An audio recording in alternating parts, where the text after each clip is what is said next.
So meron nga akong throwback video, medyo matagal na tong video na to kasi na-miss kong pumunta dito sa may Marikina, dito sa may tabi ng river. Pero bago to dumating ng riverbanks. Ngayon ko lang napansin na hindi ko pala na-upload tong video na to. Anyway, kaya throwback video na nga lang siya. Tuwing dadaan nga pala ako dito sa Marikina kapag gagabi, tapos nakikita ko tong mga tindahan ng mga pagkain dito. Hindi ko talaga papigilang huminto dito dahil sa amoy niya, tapos nai-imagine ko pa yung pagkain. Hindi talaga ako madalas kumain ng karne, pero pagdating sa sisig, ibang usapan na. Kaya nga minsan pinipigilan kong dumaan sa part na to dahil nawawala ako sa control. Kung pamilyar nga pala kayo sa Marikina, ito yung papunta ng riverbanks pag galing kayo ng Eastwood. Na-trending nga pala tong lugar na to dahil sa mga street foods, especially sa sisig, kasi ang sasarap ng sisig dito. Napakadami ng taong bumibili dito at talagang pipila ka. Nakita nyo naman yung number ko, nasa 271 na. Kung talagang gutom ka na, medyo iinit ang ulo mo dito dahil sa tagal ng pila. Pero kung sanay ka na dito at alam mo naman na ganyan kahaba yung pila, magtsatsaga ka talaga maghintay, lalo na pag paborito mo yung binibili mo. Pero kung gusto mo lang talagang kumain ng hapunan at wala kang particular na gusto dito, marami naman pwedeng pagpilian dyan na hindi naman marami yung pila. Naglakad-lakad nga muna ako dito at naghanap ako ng iba pang pwedeng kainan, at ito meron pa palang nagtitinda ng sisig dito sa kabila.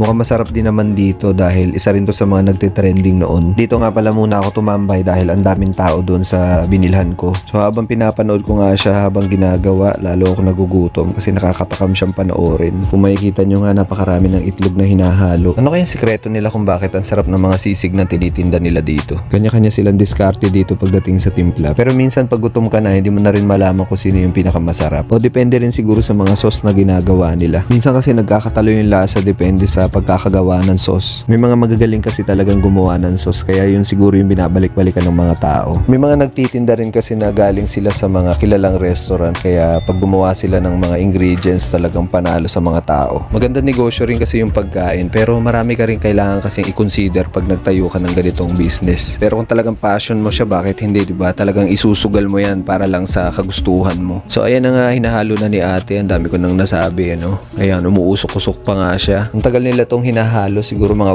1,000 times, para talagang pantay yung lasa nila. Hindi yung masarap dito sa parte na to tapos dito sa kabila matabang. Naaliw na nga ako sa kakapanood dito kay ate, pero okay lang kasi nasa 271 pa naman ang number ko. Medyo gabi na nga ng mga oras nito, pero ang dami pa rin tao dito, dinadagsa pa rin sila. Lalo yung mga mahilig sa midnight snack, talaga mag-e-enjoy kayo dito. Pero nga ako nakausap dito, pangalawang balik na nila at ginagawa nilang pulutan itong sisig dito. Ayan, nakikita nyo naman na ang dami pa rin tao at ang dami pa rin naghihintay ng mga pinapaluto nilang sisig. Dito nga pala ako kay Ali Sisig bumibili kasi dito yung inirecommend ng tropa ko na masarap daw dito yung sisig. Yun nga lang, maghihintay ka lang talaga dahil sa haba ng pila. Pero worth the wait naman talaga dahil masarap naman talaga yung sisig. Munti ko na nga pala makalimutan na sarado na nga pala tong tindahan na to. Bala ko nga sana bumili mamayang gabi, kaya lang naalala ko throwback lang nga pala tong video na to. Pero matagal-tagal na rin nga pala ako hindi nakakadaan dyan. Ewan ko lang kung nabukas na sila ulit ngayon. Try ko nga pala ulit dumaan dyan at titingnan ko kung meron na ulit nagtitinda dyan sa may tabi ng river. At kung sakali meron mga nagtitinda, mag-update ulit ako sa vlog. This time makukuha ko na yung in-order ko, at habang malapit ko na siya makuha, lalo naman akong ginugutom. Naamoy ko na kasi ang bango niya. Tinatawag na nga pala yung mga number dito at natawag na nga pala yung number ko. Ako na yung next in line. Tinatawag na kasi nila yung susunod na number.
166.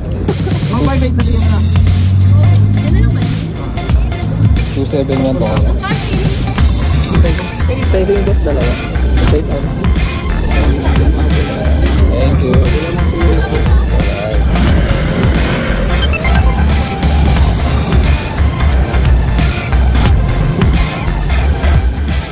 So ito na nga, nakuha ko na rin yung pinakahihintay kong shawarma. So maraming salamat sa inyong panonood mga tol at mag-ingat kayo palagi. See you next vlog mga tol. Adios!